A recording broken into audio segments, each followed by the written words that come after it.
ನನ್ನ ಪ್ರಿಯ ದೇಶವಾಸಿಗಳೇ, ನಮಸ್ಕಾರ. ಮನದ ಮಾತಿನ ಮೂಲಕ ನಿಮ್ಮೆಲ್ಲರೊಂದಿಗೆ ಮತ್ತೆ ಮಾತನಾಡಲು ಅವಕಾಶ ಸಿಕ್ಕಿರುವುದರಿಂದ ನನಗೆ ಅಪಾರ ಸಂತೋಷವಾಗುತ್ತಿದೆ. 2026ನೇ ವರ್ಷದ ಅರ್ಧ ಭಾಗ ಮುಗಿಯಲಿದೆ. ಈ 6 ತಿಂಗಳುಗಳಲ್ಲಿ ಈ ಕಾರ್ಯಕ್ರಮದಲ್ಲಿ ನಮ್ಮ ದೇಶದ ನಾಗರಿಕರ ಹಲವಾರು ಸಾಧನೆಗಳ ಬಗ್ಗೆ ನಾವು ಚರ್ಚಿಸಿದ್ದೇವೆ. ಜೂನ್ನಲ್ಲಿಯೂ ಸಹ ಪ್ರತಿಯೊಬ್ಬ ನಾಗರಿಕನೂ ಹೆಮ್ಮೆ ಪಡುವಂತಹ ಸಾಧನೆಗಳನ್ನು ರಾಷ್ಟ್ರ ಸಾಧಿಸಿದೆ. ಈ ಯಶಸ್ಸು ದೇಶದ ಭದ್ರತೆ ಮತ್ತು ಸ್ವಾವಲಂಬನೆಗೆ ಸಂಬಂಧಿಸಿದ್ದಾಗಿದೆ.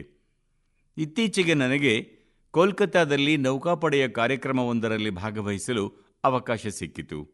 ಅಲ್ಲಿ ಐಎನ್ಎಸ್ ದೂನಿಗಿರಿ, ಐಎನ್ಎಸ್ ಸಂಶೋಧಕ್ ಮತ್ತು ಐಎನ್ಎಸ್ ಅಗ್ರಯಗಳನ್ನು ಭಾರತೀಯ ನೌಕಾಪಡೆಗೆ ಸೇರ್ಪಡೆಗೊಳಿಸಲಾಯಿತು.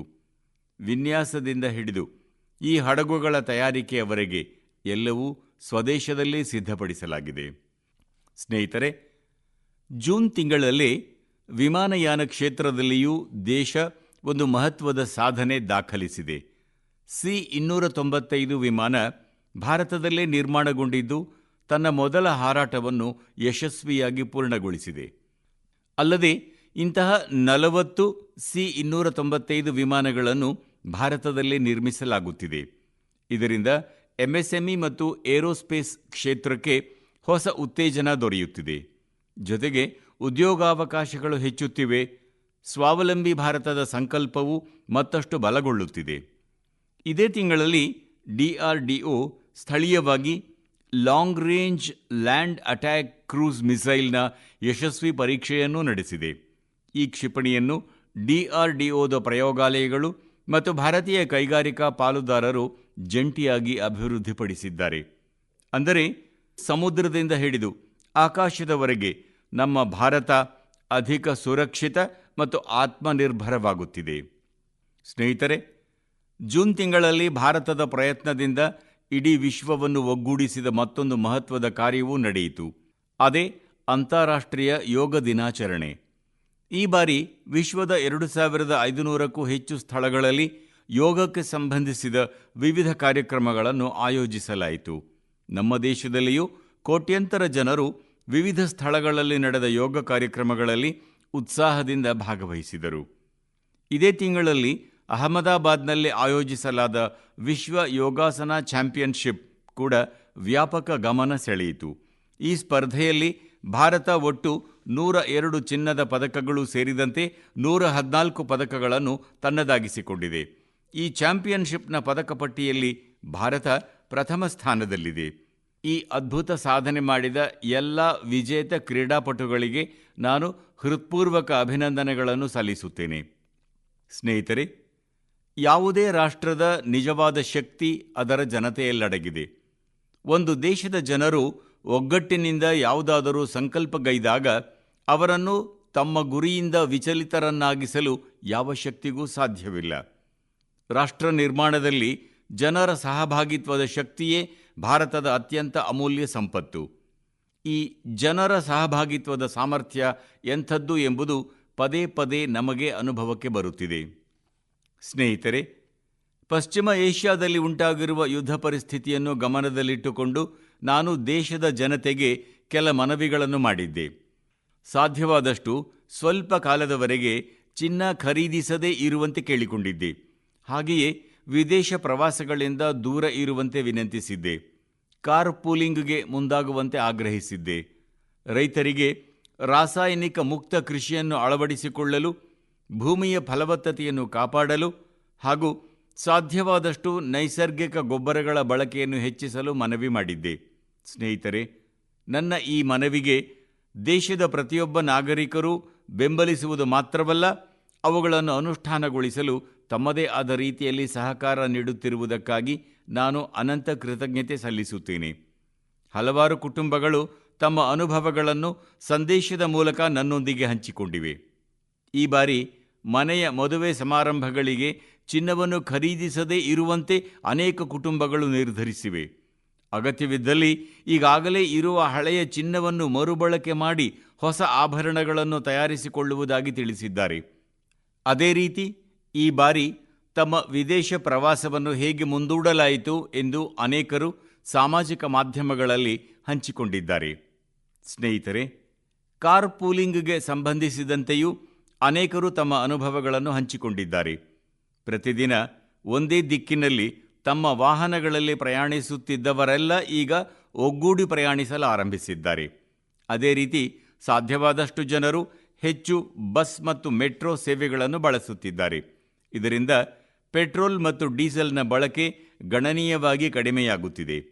ಇದೇ ರೀತಿ ದೇಶದ ವಿವಿಧ ಭಾಗಗಳಿಂದ ನೈಸರ್ಗಿಕ ಗೊಬ್ಬರಗಳ ಬಳಕೆ ಹೆಚ್ಚುತ್ತಿರುವ ವರದಿಗಳೂ ಕೇಳಿಬರುತ್ತಿವೆ.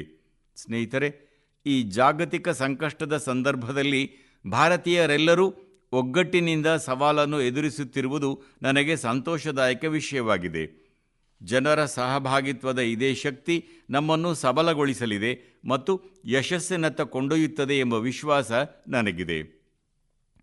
ನನ್ನ ಪ್ರಿಯ ದೇಶವಾಸಿಗಳೇ, ನಮ್ಮ ದೇಶದಲ್ಲಿ ಜನ್ಮದಿನ, ಮದುವೆ ಹಾಗೂ ಇತರ ಕುಟುಂಬದ ಕಾರ್ಯಕ್ರಮಗಳು ಕೇವಲ ಒಂದು ಕುಟುಂಬದ ಸಂಭ್ರಮವಾಗಿರುವುದಿಲ್ಲ. ಅವು ಇಡೀ ಸಮಾಜದ ಸಂಭ್ರಮವಾಗಿರುತ್ತವೆ. ಪ್ರತಿಯೊಂದು ಕುಟುಂಬವೂ ತನ್ನ ಸಂತೋಷವನ್ನು ಇತರರೊಂದಿಗೆ ಹಂಚಿಕೊಳ್ಳಲು ಬಯಸುತ್ತದೆ. ಈ ಸಂದರ್ಭದಲ್ಲಿ ಅತಿಥಿಗಳಿಗೆ ಉಡುಗೊರೆಗಳನ್ನು ನೀಡಲಾಗುತ್ತದೆ. ಸ್ನೇಹಿತರೆ, ಮಹಾರಾಷ್ಟ್ರದ ನಾಂದೇಡ್ ಜಿಲ್ಲೆಯ ಒಂದು ಕುಟುಂಬ ತಮ್ಮ ಸಂತೋಷವನ್ನು ಹಂಚಿಕೊಳ್ಳಲು ಕೈಗೊಂಡಿರುವ ಒಂದು ವಿಶಿಷ್ಟ ಕಾರ್ಯ ಎಲ್ಲರ ಗಮನ ಸೆಳೆದಿದೆ. ನಾಂದೇಡ್ನ ಬಹಾದೂರ್ಪುರ ಗ್ರಾಮದಲ್ಲಿ ವಾಸಿಸುವ ಪೇಟ್ಕರ್ ಕುಟುಂಬ ಸಂತೋಷವನ್ನು ಹಂಚಿಕೊಳ್ಳುವುದೇ ಆದರೆ ಅದು ಸಂಕಷ್ಟದ ಸಮಯದಲ್ಲಿ ಮತ್ತೊಂದು ಕುಟುಂಬಕ್ಕೆ ನೆರವಾಗುವಂತಹದ್ದಾಗಿರಬೇಕು ಎಂದು ಯೋಚಿಸಿತು. ಅದರಂತೆ ತಮ್ಮ ಮನೆಯ ಮದುವೆ ಸಮಾರಂಭದ ಸಂದರ್ಭದಲ್ಲಿ ಈ ಕುಟುಂಬ ಗ್ರಾಮದ ಸುಮಾರು 3,500 ಜನರಿಗೆ ಅಪಘಾತ ವಿಮೆಯ ವ್ಯವಸ್ಥೆ ಮಾಡಿತು. ಪ್ರತಿಯೊಬ್ಬರಿಗೂ 1 ಲಕ್ಷ ರೂಪಾಯಿಯ ವಿಮಾ ರಕ್ಷಣೆ ಒದಗಿಸಲಾಯಿತು. ಇಂತಹ ಉಪಕ್ರಮದಲ್ಲಿ ಅಡಗಿರುವ ಕಾಳಜಿಯ ಭಾವನೆ ನಿಜಕ್ಕೂ ಮನಮುಟ್ಟುವಂಥದ್ದು. ಅಪಘಾತ ಸಂಭವಿಸಿದಾಗ ಅನೇಕ ಕುಟುಂಬಗಳು ತೀವ್ರ ಆರ್ಥಿಕ ಸಂಕಷ್ಟ ಎದುರಿಸಬೇಕಾಗುತ್ತದೆ ಎಂಬುದನ್ನು ಈ ಕುಟುಂಬ ಗಮನಿಸಿತ್ತು. ಇಂತಹ ಸಂದರ್ಭಗಳಲ್ಲಿ ಸಣ್ಣದೊಂದು ಸಹಾಯವು ದೊಡ್ಡ ಆಸರೆಯಾಗುತ್ತದೆ. ಸ್ನೇಹಿತರೆ, ಸರ್ಕಾರ ದೇಶದ ಕೋಟ್ಯಂತರ ಕುಟುಂಬಗಳಿಗೆ ಸುರಕ್ಷತೆಯ ಕವಚವನ್ನು ಒದಗಿಸುವ ಕಾರ್ಯವನ್ನು ನಿರಂತರವಾಗಿ ಮುಂದುವರಿಸುತ್ತಿದೆ. ಪ್ರಧಾನಮಂತ್ರಿ ಸುರಕ್ಷಾ ಬಿಮಾ ಯೋಜನೆ ಅಡಿಯಲ್ಲಿ ವರ್ಷಕ್ಕೆ ಕೇವಲ 20 ರೂಪಾಯಿ ಪ್ರೀಮಿಯಂ ಪಾವತಿಸಿದರೆ 2 ಲಕ್ಷ ರೂಪಾಯಿಗಳವರೆಗೆ ಅಪಘಾತ ವಿಮಾ ರಕ್ಷಣೆ ದೊರೆಯುತ್ತದೆ. ಇಲ್ಲಿಯವರೆಗೆ 58 ಕೋಟಿಗೂ ಹೆಚ್ಚು ಜನರು ಈ ಯೋಜನೆಗೆ ಸೇರ್ಪಡೆಯಾಗಿದ್ದಾರೆ. ಅವರಲ್ಲಿ ಸುಮಾರು 28 ಕೋಟಿ ಮಂದಿ ನಮ್ಮ ತಾಯಂದಿರು, ಸಹೋದರಿಯರು, ಹೆಣ್ಣು ಮಕ್ಕಳಿದ್ದಾರೆ. ಈ ಯೋಜನೆಯ ಮೂಲಕ ಅಪಘಾತದಿಂದ ಸಂಕಷ್ಟಕ್ಕೊಳಗಾದ ಕುಟುಂಬಗಳಿಗೆ ಇದುವರೆಗೆ 3,700 ಕೋಟಿ ರೂಪಾಯಿಗಳಿಗೂ ಅಧಿಕ ಆರ್ಥಿಕ ನೆರವು ಒದಗಿಸಲಾಗಿದೆ. ಸ್ನೇಹಿತರೆ, ಇದೇ ರೀತಿ ಪ್ರಧಾನಮಂತ್ರಿ ಜೀವನ ಜ್ಯೋತಿ ವಿಮಾ ಯೋಜನೆ ಕೂಡ ಅತ್ಯಂತ ಮಹತ್ವದ್ದಾಗಿದೆ. ಈ ಯೋಜನೆಯಡಿಯಲ್ಲಿ ವ್ಯಕ್ತಿಯ ಅಕಾಲಿಕ ಮರಣವಾದಲ್ಲಿ ಅವರ ಕುಟುಂಬಕ್ಕೆ 2 ಲಕ್ಷ ರೂಪಾಯಿಗಳ ಜೀವ ವಿಮಾ ರಕ್ಷಣೆ ಲಭಿಸುತ್ತದೆ. ಇದರ ವಾರ್ಷಿಕ ಪ್ರೀಮಿಯಂ ಕೇವಲ 436 ರೂಪಾಯಿಗಳು, ಅಂದರೆ ದಿನಕ್ಕೆ ಸರಾಸರಿ 1.5 ರೂಪಾಯಿಗಿಂತಲೂ ಕಡಿಮೆ. ಇಲ್ಲಿಯವರೆಗೆ 27 ಕೋಟಿಗೂ ಹೆಚ್ಚು ಜನರು ಈ ಯೋಜನೆಗೆ ಸೇರ್ಪಡೆಯಾಗಿದ್ದಾರೆ. ಇದರಡಿ ದೇಶದ ಸುಮಾರು 11 ಲಕ್ಷ ಕುಟುಂಬಗಳಿಗೆ ಒಟ್ಟು 22,000 ಕೋಟಿ ರೂಪಾಯಿಗಳಿಗೂ ಅಧಿಕ ಆರ್ಥಿಕ ನೆರವು ಲಭಿಸಿದೆ. ಈ ಅಂಕಿಅಂಶಗಳು ನಿಜಕ್ಕೂ ಬಹಳ ದೊಡ್ಡವು. ಆದರೆ ಈ ಅಂಕಿಅಂಶಗಳ ಹಿಂದೆ ಲಕ್ಷಾಂತರ ಕುಟುಂಬಗಳ ಬದುಕಿನ ನೈಜ ಕಥೆಗಳು ಅಡಗಿವೆ. ಎಲ್ಲೋ ಒಬ್ಬ ತಾಯಿಗೆ ತನ್ನ ಮಕ್ಕಳ ಶಿಕ್ಷಣವನ್ನು ಮುಂದುವರೆಸಲು ಈ ನೆರವು ಆಸರೆಯಾದರೆ, ಮತ್ತೊಂದೆಡೆ ಒಬ್ಬ ಪತ್ನಿಗೆ ತನ್ನ ಕುಟುಂಬದ ಜವಾಬ್ದಾರಿಗಳನ್ನು ನಿರ್ವಹಿಸಲು ಆರ್ಥಿಕ ಬೆಂಬಲವಾಗಿದೆ. ಸ್ನೇಹಿತರೆ, ಅದೆಷ್ಟೋ ಬಾರಿ ಅತ್ಯಂತ ದೊಡ್ಡ ಭದ್ರತೆಯ ಆರಂಭ ಅತ್ಯಂತ ಸಣ್ಣ ಮೊತ್ತದಿಂದ ಮತ್ತು ಒಂದು ಸಣ್ಣ ಹೆಜ್ಜೆಯಿಂದಲೇ ಆಗಬಹುದು. ಸಣ್ಣದೊಂದು ನಿರ್ಧಾರವೂ ಜೀವನದಲ್ಲಿ ದೊಡ್ಡ ಬದಲಾವಣೆಯನ್ನು ತರಬಲ್ಲದು. ಆದ್ದರಿಂದ ನಿಮ್ಮ ಕುಟುಂಬದವರಿಗೆ ತಪ್ಪದೇ ಈ ಯೋಜನೆಗಳ ಕುರಿತು ಮಾಹಿತಿ ಹಂಚಿಕೊಳ್ಳುವಂತೆ ಎಲ್ಲರಲ್ಲಿ ಮನವಿ ಮಾಡುತ್ತೇನೆ. ನನ್ನ ಪ್ರಿಯ ದೇಶವಾಸಿಗಳೇ, ಮನದ ಮಾತು ಕಾರ್ಯಕ್ರಮದಲ್ಲಿ ಈಗ ಸಾವಿರಾರು ವರ್ಷಗಳಿಂದ ಮಾನವ ಸಮಾಜದಲ್ಲಿ ಬೇರು ಬಿಟ್ಟಿರುವ ಒಂದು ವಿಷಯದ ಕುರಿತು ಮಾತನಾಡೋಣ. ಆ ವಿಷಯವೇ ಮೂಢನಂಬಿಕೆ. ಮೂಢನಂಬಿಕೆ ಎನ್ನುವುದು ಅನೇಕ ಬಾರಿ ಕೇವಲ ಒಂದು ತಪ್ಪು ಕಲ್ಪನೆ ಮಾತ್ರ ಆಗಿರದೆ ಅದು ಭಯವನ್ನು ಹುಟ್ಟುಹಾಕುತ್ತದೆ. ಭಯ ಮನಸ್ಸಿನ ಮೇಲೆ ಹಿಡಿತ ಸಾಧಿಸಿದಾಗ ಮನುಷ್ಯ ಸತ್ಯವನ್ನು ನೋಡುವ ಸಾಮರ್ಥ್ಯವನ್ನೇ ಕಳೆದುಕೊಳ್ಳುತ್ತಾನೆ. ಮೂಢನಂಬಿಕೆಯಲ್ಲಿ ಮುಳುಗಿರುವವರು ತರ್ಕವಿಲ್ಲದೆ, ಸತ್ಯವನ್ನು ಅರಿಯದೆ ಅನೇಕ ಬಾರಿ ಗಂಭೀರವಾದ ಹಾನಿ ಉಂಟಾಗುವಂತಹ ನಿರ್ಧಾರಗಳನ್ನು ತೆಗೆದುಕೊಳ್ಳುತ್ತಾರೆ. ಆದರೆ ಇದೇ ಸಮಾಜದಲ್ಲಿ ವಿಜ್ಞಾನ, ಅನುಭವ ಮತ್ತು ತಾರ್ಕಿಕ ಚಿಂತನೆಯ ಆಧಾರದ ಮೇಲೆ ಇಂತಹ ಮೂಢನಂಬಿಕೆಗಳಿಗೆ ಸವಾಲು ಒಡ್ಡುವವರೂ ಇದ್ದಾರೆ. ಮೂಢನಂಬಿಕೆಯಿಂದ ವಿಶ್ವಾಸದೆಡೆಗೆ ಸಾಗುವ ಈ ಪಯಣ ಸುಲಭವಲ್ಲ. ಇಂದು ಅಂತಹ ಯಶಸ್ವಿ ಪರಿವರ್ತನೆಯ ಒಂದು ಪ್ರೇರಣಾದಾಯಕ ಕಥೆಯನ್ನು ನಿಮ್ಮೊಂದಿಗೆ ಹಂಚಿಕೊಳ್ಳಲು ಬಯಸುತ್ತೇನೆ. ಸ್ನೇಹಿತರೆ, ಅಸ್ಸಾಂನಲ್ಲಿ ಕಂಡುಬರುವ ಒಂದು ವಿಶಿಷ್ಟ ಪಕ್ಷಿ ಇದೆ. ಆ ಪಕ್ಷಿಯ ಹೆಸರು ಹರ್ಗಿಲ. ಹರ್ಗಿಲ ಅತ್ಯಂತ ಅಪರೂಪದ ಪಕ್ಷಿಯಾಗಿದ್ದು ಪರಿಸರವನ್ನು ಸ್ವಚ್ಛವಾಗಿಡುವಲ್ಲಿ ಮಹತ್ವದ ಪಾತ್ರ ವಹಿಸುತ್ತದೆ. ಆದರೆ ಅಸ್ಸಾಂನ ಕೆಲವು ಪ್ರದೇಶಗಳಲ್ಲಿ ದೀರ್ಘಕಾಲದವರೆಗೆ ಈ ಪಕ್ಷಿಯನ್ನು ಅಶುಭ ಸಂಕೇತ ಎಂದು ಭಾವಿಸಲಾಗುತ್ತಿತ್ತು. ಜನರು ತಮ್ಮ ಸುತ್ತಮುತ್ತ ಈ ಪಕ್ಷಿ ಕಾಣಿಸಿಕೊಳ್ಳುವುದನ್ನು ಇಷ್ಟಪಡುತ್ತಿರಲಿಲ್ಲ. ಅನೇಕ ಬಾರಿ ಹರ್ಗಿಲ ಪಕ್ಷಿಗಳು ಗೂಡು ಕಟ್ಟಿದ್ದ ಮರಗಳನ್ನು ಕೂಡ ಕಡಿದು ಹಾಕಲಾಗುತ್ತಿತ್ತು.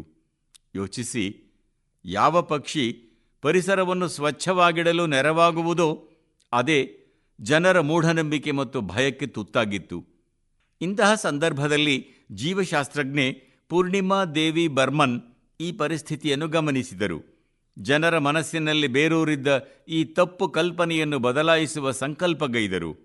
ಅವರು ಮಹಿಳೆಯರೊಂದಿಗೆ ಮಾತನಾಡಿದರು. ವೈಜ್ಞಾನಿಕ ಆಧಾರಗಳ ಮೂಲಕ ಜನರಿಗೆ ಹರ್ಗಿಲ ಪಕ್ಷಿಯ ಮಹತ್ವವನ್ನು ಮನವರಿಕೆ ಮಾಡಿಕೊಟ್ಟರು. ಕ್ರಮೇಣ ಮಹಿಳೆಯರು ಈ ಜಾಗೃತಿ ಅಭಿಯಾನದಲ್ಲಿ ಸಕ್ರಿಯವಾಗಿ ಭಾಗವಹಿಸಲು ಆರಂಭಿಸಿದರು. ತದನಂತರ ಒಂದು ದೊಡ್ಡ ಬದಲಾವಣೆ ಆರಂಭವಾಯಿತು.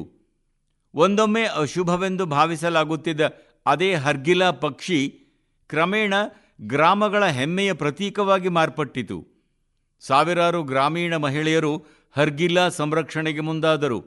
ಇಂದು ಅವರನ್ನು ಹರ್ಗಿಲ ಆರ್ಮಿ ಎಂದು ಗುರುತಿಸಲಾಗುತ್ತದೆ. ಈ ಮಹಿಳೆಯರು ಸಮಾಜದ ಪ್ರತಿರೋಧವನ್ನು ಎದುರಿಸಿದರು. ಜನರಲ್ಲಿ ಜಾಗೃತಿ ಮೂಡಿಸಲು ಹಗಲಿರುಳು ಶ್ರಮಿಸಿದರು. ಅಂತಿಮವಾಗಿ ಮೂಢನಂಬಿಕೆಯಿಂದ ಹೊರಬಂದರು. ಸರಿಯಾದ ಮಾಹಿತಿ ಜನರಿಗೆ ತಲುಪಿದರೆ ವರ್ಷಗಳಿಂದ ಬೇರೂರಿರುವ ನಂಬಿಕೆಗಳು ಬದಲಾಗಬಹುದು ಎಂಬುದನ್ನು ಅವರು ಸಾಬೀತುಪಡಿಸಿದ್ದರು.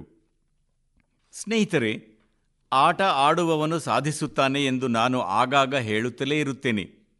ಇಂದು ದೇಶದಲ್ಲಿ ಆಟವಾಡುವುದರ ಜೊತೆಗೆ ತಮ್ಮ ಪ್ರತಿಭೆಯನ್ನು ಬೆಳಕಿಗೆ ತರುತ್ತಿರುವ ಯುವಕರ ಸಂಖ್ಯೆ ವೇಗವಾಗಿ ವೃದ್ಧಿಸುತ್ತಿದೆ. ಅಂದಿನ ದಿನಗಳಿಗೆ ಹೋಲಿಸಿದಲ್ಲಿ ಈಗ ಬಹಳಷ್ಟು ಯುವಕರು ಕ್ರೀಡೆಯನ್ನೇ ತಮ್ಮ ವೃತ್ತಿ ಜೀವನವಾಗಿ ಆಯ್ಕೆ ಮಾಡುತ್ತಿದ್ದಾರೆ. ನಾಗಾಲ್ಯಾಂಡ್ನಲ್ಲಿ ನಡೆಯುತ್ತಿರುವ 2 ಅತ್ಯಂತ ಆಸಕ್ತಿದಾಯಕ ಪ್ರಯತ್ನಗಳ ಬಗ್ಗೆ ನನಗೆ ಮಾಹಿತಿ ದೊರೆತಿದೆ. ಮೊದಲ ಪ್ರಯತ್ನ ನಾಗಾಲ್ಯಾಂಡ್ ಬೇಬಿ ಲೀಗ್. ಈ ಹೆಸರನ್ನು ಕೇಳಿದಾಗ ಇದು ಪುಟ್ಟ ಮಕ್ಕಳಿಗಾಗಿ ನಡೆಸುವ ಸಾಮಾನ್ಯ ಕ್ರೀಡಾಕೂಟ ಎಂದು ನಿಮಗೆ ಅನಿಸಬಹುದು. ಆದರೆ ಅದು ಹಾಗಲ್ಲ. ಬದಲಾಗಿ 5ರಿಂದ 12 ವರ್ಷದೊಳಗಿನ ಪುಟ್ಟ ಮಕ್ಕಳಿಗಾಗಿ ಆಯೋಜಿಸಲಾದ ಒಂದು ಅಸಾಧಾರಣ ಮತ್ತು ವಿಶಿಷ್ಟ ಫುಟ್ಬಾಲ್ ಪಂದ್ಯಾವಳಿಯಾಗಿದೆ. ಈ ಪುಟಾಣಿಗಳ ಪ್ರತಿಭೆಯನ್ನು ಗುರುತಿಸುವುದರ ಜೊತೆಗೆ ಅವರ ವೇಗ, ಕೌಶಲ್ಯ ಮತ್ತು ಆತ್ಮವಿಶ್ವಾಸವನ್ನು ಮತ್ತಷ್ಟು ವೃದ್ಧಿಸುವ ಉದ್ದೇಶದಿಂದ ಈ ಪಂದ್ಯಾವಳಿ ರೂಪಿಸಲಾಗಿದೆ.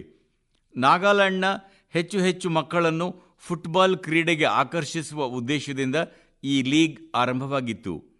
5ರಿಂದ 12 ವರ್ಷದೊಳಗಿನ ಬಾಲಕರು ಮತ್ತು ಬಾಲಕಿಯರು ಇದರಲ್ಲಿ ಭಾಗವಹಿಸಬಹುದು. ಈ ಲೀಗ್ ಈಗಾಗಲೇ ತನ್ನ 3ನೇ ವರ್ಷವನ್ನು ಯಶಸ್ವಿಯಾಗಿ ಪೂರ್ಣಗೊಳಿಸಿದೆ. ಈ ಕ್ರೀಡಾಕೂಟ ಮಕ್ಕಳ ಮನಸ್ಸಿನ ಮೇಲೆ ಅಪಾರ ಪ್ರಭಾವ ಬೀರಿದೆ. ಸ್ನೇಹಿತರೆ, ನಾಗಾಲ್ಯಾಂಡ್ನಲ್ಲಿ ಮತ್ತೊಂದು ಅತ್ಯುತ್ತಮ ಉಪಕ್ರಮ ನಡೆಯುತ್ತಿದೆ. ಅದರ ಹೆಸರು ನಾಗಾಲ್ಯಾಂಡ್ ಮಹಿಳಾ ಫುಟ್ಸಲ್ ಲೀಗ್. ಫುಟ್ಸಲ್ ಎಂಬುದು ನಿಮ್ಮಲ್ಲಿ ಅನೇಕರಿಗೆ ಹೊಸದಾಗಿರಬಹುದು. ಫುಟ್ಸಲ್ ಅನ್ನು ಒಳಾಂಗಣ ಫುಟ್ಬಾಲ್ ಎಂದು ಕರೆಯಲಾಗುತ್ತದೆ. ಈ ಆಟದಲ್ಲಿ ಒಂದು ತಂಡದಲ್ಲಿ ಕೇವಲ 5 ಆಟಗಾರರು ಮಾತ್ರ ಇರುತ್ತಾರೆ. ಅಲ್ಲದೆ ಇದರ ಆಟದ ಮೈದಾನವು ಸಾಮಾನ್ಯ ಫುಟ್ಬಾಲ್ ಮೈದಾನಕ್ಕಿಂತ ಗಾತ್ರದಲ್ಲಿ ಬಹಳ ಚಿಕ್ಕದಾಗಿರುತ್ತದೆ. ಹೀಗಾಗಿ ಆಟಗಾರರು ಅತ್ಯಂತ ವೇಗವಾಗಿ ನಿರ್ಧಾರಗಳನ್ನು ತೆಗೆದುಕೊಳ್ಳಬೇಕಾಗುತ್ತದೆ. ಅಲ್ಲದೆ ತಮ್ಮ ತಾಂತ್ರಿಕ ಕೌಶಲ್ಯ ಮತ್ತು ಪ್ರತಿಭೆಯನ್ನು ಅತ್ಯುತ್ತಮ ರೀತಿಯಲ್ಲಿ ಬಳಸಬೇಕಾಗುತ್ತದೆ. ನಾಗಾಲ್ಯಾಂಡ್ ಮಹಿಳಾ ಫುಟ್ಸಲ್ ಲೀಗ್ ನಮ್ಮ ಹೆಣ್ಣು ಮಕ್ಕಳಿಗೆ ತಮ್ಮ ಪ್ರತಿಭಾ ಪ್ರದರ್ಶನಕ್ಕೆ ಅತ್ಯುತ್ತಮ ವೇದಿಕೆಯನ್ನು ಒದಗಿಸುತ್ತಿದೆ. ಇಂತಹ ಪ್ರೇರಣಾದಾಯಕ ಉಪಕ್ರಮಗಳಿಗೆ ಮುಂದಾದ ನಾಗಾಲ್ಯಾಂಡ್ನ ಜನರನ್ನು ನಾನು ಹೃತ್ಪೂರ್ವಕವಾಗಿ ಅಭಿನಂದಿಸುತ್ತೇನೆ. ಇಂತಹ ಪ್ರಯತ್ನಗಳು ದೇಶದ ಇತರ ಭಾಗಗಳಿಗೂ ಸ್ಫೂರ್ತಿಯಾಗುತ್ತವೆ. ಸ್ನೇಹಿತರೆ, ಇಂದು ತಂತ್ರಜ್ಞಾನದ ಯುಗವಾಗಿದೆ. ಪ್ರತಿದಿನವೂ ಹೊಸದೊಂದು ಸಂಶೋಧನೆ ನಡೆಯುತ್ತಿದೆ. ಹೊಸ ಕೃತಕ ಬುದ್ಧಿಮತ್ತೆ ಆವಿಷ್ಕಾರಗಳು ಹೊರಹೊಮ್ಮಿ ನಮ್ಮ ಮುಂದೆ ಬರುತ್ತಿವೆ. ಈ ಸಂದರ್ಭದಲ್ಲಿ ಒಂದು ಪ್ರಶ್ನೆ ಬಹಳ ಮಹತ್ವದ್ದಾಗಿದೆ. ಜನರ ಸೃಜನಾತ್ಮಕತೆಯನ್ನು ಯಾವ ರೀತಿ ಸಂರಕ್ಷಿಸಬಹುದು? ಹೊಸ ತಂತ್ರಜ್ಞಾನದೊಂದಿಗೆ ಮುಂದೆ ಸಾಗುತ್ತಾ ನಾವು ನಮ್ಮ ಬೇರುಗಳೊಂದಿಗೆ ಯಾವ ರೀತಿ ಸಂಪರ್ಕದಲ್ಲಿರಬಹುದು? ಇಂತಹ ಪ್ರಶ್ನೆಗಳಿಗೆ ಉತ್ತರ ಅನ್ವೇಷಿಸಿ ಕಂಡುಕೊಂಡಿದೆ ನಳಂದಾ ವಿಶ್ವವಿದ್ಯಾಲಯ. ಸಾವಿರಾರು ವರ್ಷಗಳಷ್ಟು ಹಳೆಯದಾದ ನಮ್ಮ ನಳಂದಾ ವಿಶ್ವವಿದ್ಯಾಲಯ ಈಗ ಹೊಸದೊಂದು ರೂಪದಲ್ಲಿ ಭಾರತದ ಭವಿಷ್ಯವನ್ನು ರೂಪಿಸುತ್ತಿದೆ. 2 ವರ್ಷಗಳ ಕೆಳಗೆ ನಳಂದಾ ವಿಶ್ವವಿದ್ಯಾಲಯದ ಹೊಸ ಕ್ಯಾಂಪಸ್ ಲೋಕಾರ್ಪಣೆ ಮಾಡುವ ಅವಕಾಶ ನನಗೆ ದೊರೆತಿತ್ತು. ನಳಂದಾ ವಿಶ್ವವಿದ್ಯಾಲಯವು ಶಾಸ್ತ್ರಗಳ ಆಧಾರದಲ್ಲಿ ನಡೆಯುವ ತರ್ಕಬದ್ಧ ಚರ್ಚೆಯ ಪ್ರಾಚೀನ ಸಂಪ್ರದಾಯವನ್ನು ಪುನರುಜ್ಜೀವನಗೊಳಿಸಿದೆ.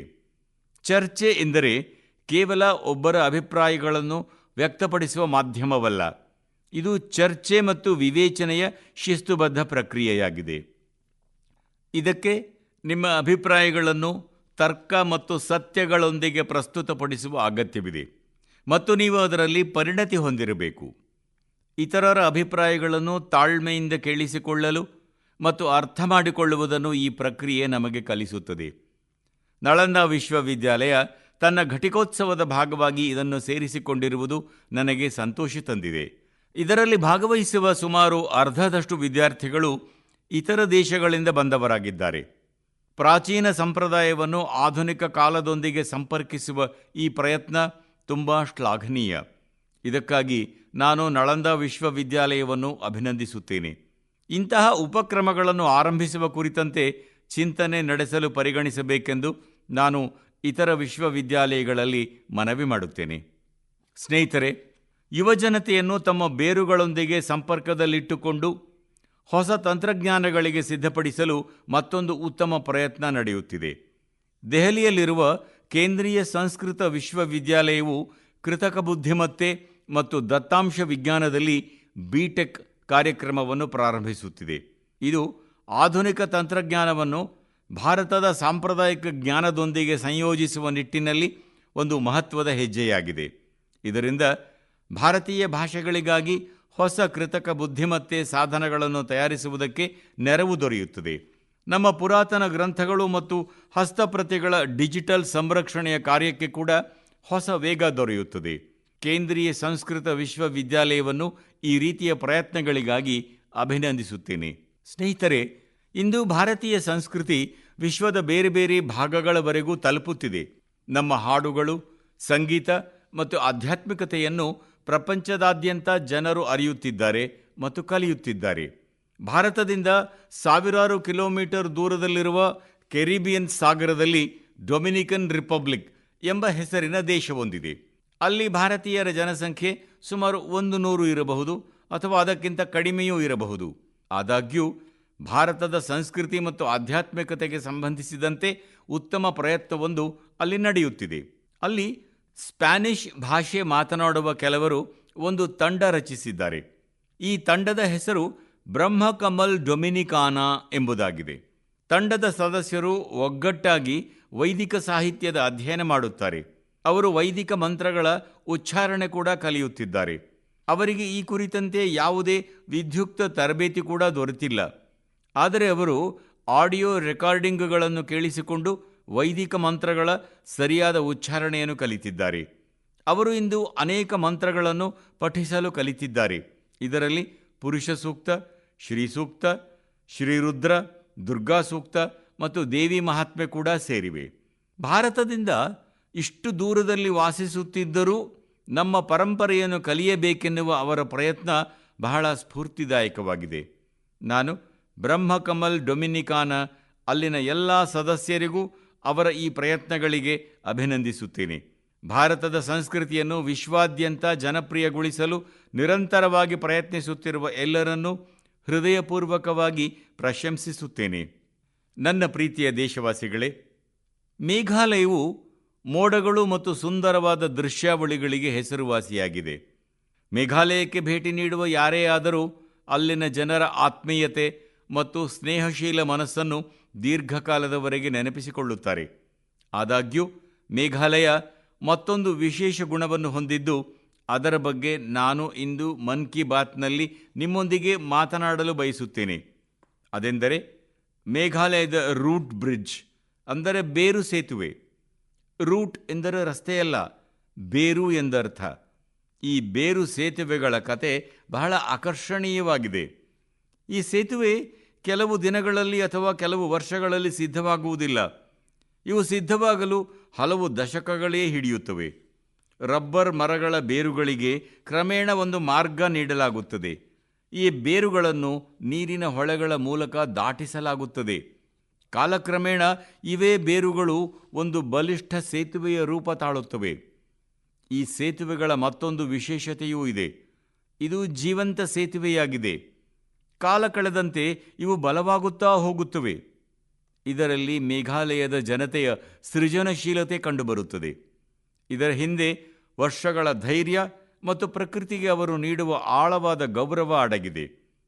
ಮನುಷ್ಯ ಪ್ರಕೃತಿಯೊಂದಿಗೆ ಕೈಜೋಡಿಸಿದರೆ ಎಂತಹ ಅದ್ಭುತಗಳನ್ನು ಸೃಷ್ಟಿಸಬಹುದು ಎಂಬುದನ್ನು ಈ ಸೇತುವೆ ಹೇಳುತ್ತದೆ. ಇದು ನಮ್ಮ ದೇಶದ ಈ ನೆಲದ ಪರಂಪರೆ. ಈಗ ಭಾರತವು ಮೇಘಾಲಯದ ಬೇರು ಸೇತುವೆಗಳನ್ನು ಯುನೆಸ್ಕೋ ವಿಶ್ವ ಪಾರಂಪರಿಕ ನೆಟ್ವರ್ಕ್ನಲ್ಲಿ ಸೇರಿಸಲು ಅರ್ಜಿ ಸಲ್ಲಿಸಿದೆ. ಸ್ನೇಹಿತರೆ, ಹವಾಮಾನ ಬದಲಾವಣೆಯ ಕಾರಣದಿಂದಾಗಿ ಈ ಬೇರಿನ ಸೇತುವೆಗಳು ಹಲವಾರು ಸವಾಲುಗಳನ್ನು ಎದುರಿಸಬೇಕಾಗುತ್ತದೆ. ಈ ಸಮಯದಲ್ಲಿ ಮೇಘಾಲಯದ ಜನರು ಈ ನೈಸರ್ಗಿಕ ಪರಂಪರೆಯನ್ನು ಸಂರಕ್ಷಿಸುವ ಜವಾಬ್ದಾರಿಯನ್ನು ವಹಿಸಿಕೊಂಡಿದ್ದಾರೆ. ಹಿಂದೆ ಅಂತಹ ಸೇತುವೆಗಳ ಸಂಖ್ಯೆಯನ್ನು ನಿರ್ಧರಿಸುವುದು ಕಷ್ಟಕರವಾಗಿತ್ತು. ಸ್ಥಳೀಯರು ಅವುಗಳನ್ನು ಸ್ವತಃ ಎಣಿಸಲು ಪ್ರಾರಂಭಿಸಿದರು. ನಂತರ ಸಮುದಾಯಗಳು ಈ ಸೇತುವೆಗಳನ್ನು ನಿರ್ವಹಿಸುವ ಜವಾಬ್ದಾರಿ ವಹಿಸಿಕೊಂಡವು. ಇಂದು ಸ್ಥಳೀಯ ಜನರು 120ಕ್ಕೂ ಹೆಚ್ಚು ಬೇರು ಸೇತುವೆಗಳನ್ನು ನಿರ್ವಹಿಸುತ್ತಿದ್ದಾರೆ. ತಂಡಗಳು ವಾರ್ಷಿಕವಾಗಿ ಈ ಸೇತುವೆಗಳ ಸ್ಥಿತಿಯನ್ನು ಪರಿಶೀಲಿಸುತ್ತವೆ. ಕೆಲವರು ಸುತ್ತಮುತ್ತಲಿನ ಪ್ರದೇಶವನ್ನು ಬಲಪಡಿಸಲು ನರ್ಸರಿಗಳನ್ನು ಸಹ ರಚಿಸಿದ್ದಾರೆ. ಈ ರೀತಿಯಾಗಿ ಅವುಗಳ ಸಂರಕ್ಷಣೆಗಾಗಿ ಸಂಪೂರ್ಣ ಪರಿಸರ ವ್ಯವಸ್ಥೆ ರಚಿಸಲಾಗಿದೆ. ಈ ವರ್ಷ ಹ್ಯಾಲಿ ವಾರ್ಜಿ ಅವರಿಗೆ ಪದ್ಮ ಪ್ರಶಸ್ತಿ ಬಂದಿರುವುದನ್ನು ನೀವು ನೋಡಿರಬೇಕು. ಅವರು ತಮ್ಮ ಜೀವನದ 50ಕ್ಕೂ ಅಧಿಕ ವರ್ಷಗಳ ಕಾಲ ಈ ಬೇರು ಸೇತುವೆಗಳ ರಕ್ಷಣೆಯಲ್ಲಿ ತಮ್ಮನ್ನು ತೊಡಗಿಸಿಕೊಂಡಿದ್ದಾರೆ. ಅವರ ಈ ಸಮರ್ಪಣಾ ಭಾವ ನಮ್ಮೆಲ್ಲರಿಗೂ ಸ್ಫೂರ್ತಿದಾಯಕವಾಗಿದೆ. ಸ್ನೇಹಿತರೆ, ನೀವು ಎಂದಾದರೂ ಈ ಬೇರು ಸೇತುವೆಗಳಿರುವ ಪ್ರದೇಶಕ್ಕೆ ಹೋಗಿದ್ದರೆ ಅವುಗಳ ಚಿತ್ರವನ್ನು ಸಾಮಾಜಿಕ ಮಾಧ್ಯಮದಲ್ಲಿ ಖಂಡಿತವಾಗಿಯೂ ಹಂಚಿಕೊಳ್ಳಿ. ನಿಮ್ಮ ಚಿತ್ರ ಮೇಘಾಲಯದ ಈ ವಿಶಿಷ್ಟ ಪರಂಪರೆಯ ಬಗ್ಗೆ ತಿಳಿದುಕೊಳ್ಳಲು ಪ್ರೇರಣೆ ನೀಡುತ್ತದೆ. ನನ್ನ ಪ್ರೀತಿಯ ದೇಶವಾಸಿಗಳೇ, ನಮ್ಮ ಗ್ರಾಮ ಸ್ವಚ್ಛವಾಗಿರಬೇಕೆಂದು, ನಮ್ಮ ನಗರ ಸುಂದರವಾಗಿ ಕಾಣಬೇಕೆಂದು ನಾವೆಲ್ಲರೂ ಬಯಸುತ್ತೇವೆ. ಆದರೆ ನಮ್ಮ ಸುತ್ತಮುತ್ತ ಸಂಗ್ರಹವಾಗುವ ತ್ಯಾಜ್ಯವನ್ನು ಯಾರು ಸ್ವಚ್ಛಗೊಳಿಸುತ್ತಾರೆ ಎಂಬುದರ ಬಗ್ಗೆ ನಾವು ನಿಜವಾಗಿಯೂ ಯೋಚಿಸುತ್ತೇವೆಯೇ? ಹೆಚ್ಚಿನ ಜನರು ಅದು ಬೇರೆಯವರ ಜವಾಬ್ದಾರಿ ಎಂದು ಭಾವಿಸುತ್ತಾರೆ ಮತ್ತು ಅವರು ಸ್ವಚ್ಛಗೊಳಿಸುತ್ತಾರೆ ಎಂದು ಭಾವಿಸುತ್ತಾರೆ. ಆದರೆ ತಮ್ಮ ಆಲೋಚನೆಗಳಿಂದ ನಮಗೆ ಬಹಳ ಪ್ರೇರಣೆ ನೀಡುವ ಬಹಳಷ್ಟು ಜನರು ನಮ್ಮ ನಡುವೆಯೇ ಇದ್ದಾರೆ. ಮಧ್ಯಪ್ರದೇಶದ ರಾಜ್ಗಢ್ ಜಿಲ್ಲೆಯ ಬ್ಯಾವರಾದ ಕೆಲವು ಸೋದರಿಯರ ಬಗ್ಗೆ ತಿಳಿದುಕೊಳ್ಳುವ ಅವಕಾಶ ದೊರೆತಿತ್ತು.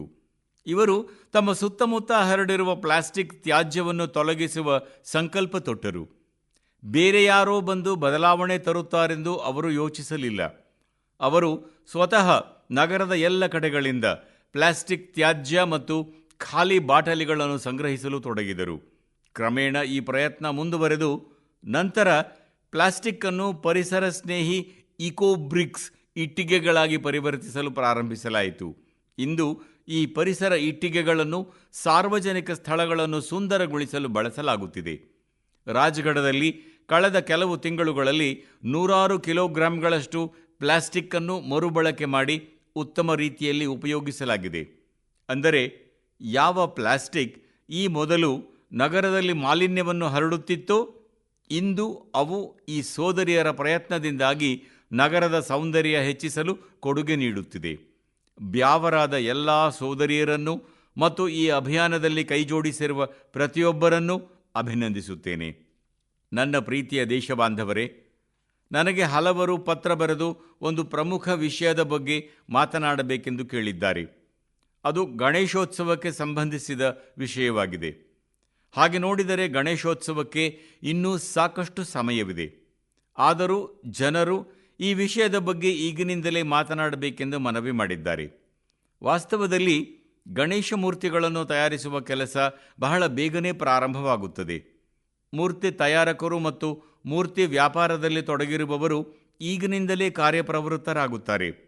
ಆದ್ದರಿಂದ ನಿಮ್ಮೆಲ್ಲರಲ್ಲಿ ನನ್ನ ವಿನಂತಿ ಎಂದರೆ, ದಯವಿಟ್ಟು ನಿಮ್ಮ ಮನೆ, ಸಮಾಜ ಅಥವಾ ಸುತ್ತಮುತ್ತಲಿನ ಪ್ರದೇಶದಲ್ಲಿ ಸ್ಥಾಪಿಸಲಾದ ಗಣೇಶ ದೇವನ ಮೂರ್ತಿಯು ನಮ್ಮ ದೇಶದ ಜೇಡಿ ಮಣ್ಣಿನಿಂದ ತಯಾರಿಸಲ್ಪಟ್ಟಿದೆಯೇ, ಅದನ್ನು ನಮ್ಮವರೇ ಆದ ಕುಂಬಾರರು ಮತ್ತು ಸ್ಥಳೀಯ ಕಲಾವಿದರು ರಚಿಸಿದ್ದಾರೆಯೇ ಎಂಬುದನ್ನು ಖಚಿತಪಡಿಸಿಕೊಳ್ಳಲು ಪ್ರಯತ್ನಿಸಿ. ಗಣೇಶ ಮೂರ್ತಿಗಳನ್ನು ತಯಾರಿಸುವವರು ಮಣ್ಣಿನ ಮೂರ್ತಿಗಳಿಗೆ ಆದ್ಯತೆ ನೀಡಬೇಕೆಂದು ನಾನು ಮನವಿ ಮಾಡುತ್ತೇನೆ. ಮೂರ್ತಿಗಳನ್ನು ಖರೀದಿಸುವವರು ಗಣಪತಿ ಮೂರ್ತಿಯನ್ನು ಯಾವ ವಸ್ತುಗಳಿಂದ ತಯಾರಿಸಲಾಗಿದೆ ಮತ್ತು ಯಾವ ದೇಶದಲ್ಲಿ ಮಾಡಲಾಗಿದೆ ಎಂಬುದನ್ನು ಸಹ ಪರಿಶೀಲಿಸಬೇಕು. ಪ್ಲಾಸ್ಟರ್ ಆಫ್ ಪ್ಯಾರಿಸ್ನಿಂದ ಮಾಡಿದ ಮೂರ್ತಿಗಳನ್ನು ಎಂದಿಗೂ ಖರೀದಿಸಬೇಡಿ. ಸ್ನೇಹಿತರೆ, ಪೂಜೆಯ ನಂತರ ಮಣ್ಣಿನ ಮೂರ್ತಿಗಳು ನೀರಿನಲ್ಲಿ ಸುಲಭವಾಗಿ ಕರಗುತ್ತವೆ. ಇದು ನಮ್ಮ ನದಿಗಳು, ಕೊಳಗಳು ಮತ್ತು ಪರಿಸರವನ್ನು ರಕ್ಷಿಸುತ್ತದೆ. ನಮ್ಮ ನಂಬಿಕೆ ಹಾಗೇ ಉಳಿಯುತ್ತದೆ. ಪ್ರಕೃತಿಯ ಬಗೆಗಿನ ನಮ್ಮ ಜವಾಬ್ದಾರಿಯೂ ಈಡೇರುತ್ತದೆ. ಸ್ಥಳೀಯ ಕುಶಲಕರ್ಮಿಗಳಿಂದ ನಾವು ಮೂರ್ತಿಗಳನ್ನು ಖರೀದಿಸಿದಾಗ ವೋಕಲ್ ಫಾರ್ ಲೋಕಲ್ ಎಂಬ ನಮ್ಮ ಸಂಕಲ್ಪವನ್ನು ಬಲಪಡಿಸುತ್ತೇವೆ. ಈ ಬಾರಿ ಗಣೇಶೋತ್ಸವ ಮತ್ತು ಅಂತಹ ಪ್ರತಿಯೊಂದು ಹಬ್ಬದ ಸಮಯದಲ್ಲಿ ನಾವು ಅಂತಹ ಎಲ್ಲ ವಿಷಯಗಳನ್ನು ಗಂಭೀರವಾಗಿ ಪರಿಗಣಿಸುತ್ತೇವೆ ಮತ್ತು ರಾಷ್ಟ್ರೀಯ ಹಿತಾಸಕ್ತಿಗಾಗಿ ಕ್ರಮಗಳನ್ನು ತೆಗೆದುಕೊಳ್ಳುತ್ತೇವೆ ಎಂದು ನನಗೆ ವಿಶ್ವಾಸವಿದೆ. ಸ್ನೇಹಿತರೆ, ನಮ್ಮ ದೇಶದ ಅತಿ ದೊಡ್ಡ ಶಕ್ತಿ ಎಂದರೆ ಅದು ನಮ್ಮ ದೇಶದ ಜನರು.